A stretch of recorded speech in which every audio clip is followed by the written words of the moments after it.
Под старым кустом бэзу была знойдена гісторыя. Не тая, што пішацца ў падручніках, а тая, што складаецца з ціхай, горкай праўды. Мясцовая легенда, якая перадавалася ад старэйшых да малодшых, апынулася праўдай. Тут, на ўскраіне вёскі, была магіла з 19 чырвонаармейцамі, якія загінулі ў гады Вялікай айчыннай вайны. Гомельскае абласное пошукавае грамадскае аб'яднанне «Ніколі не забудзем» праверыла інфармацыю. Як аказалася, нездарма. Пад каранямі бэзу, якую хтосьці калісьці пасадзіў, як жывы помнік, ляжалі астанкі 19 чырвонаармейцаў. 4 дні крапатлівых раскопак адкрылі адну вялікую брацкую магілу, маўклівае сведчанне трагедыі мінулага стагоддзя.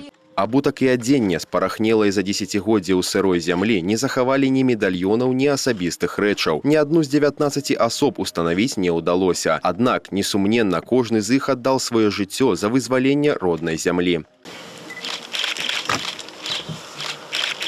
Вайна не скончана, пакуль не пахаваны апошні салдат. Пакуль жывая памяць, якая перадаецца ў апавяданнях, гэтыя 19 чалавек не проста невядомыя героі. Яны частка вечнай памяці, якая трывала звязвае мінулае, сучаснасць і будучыню.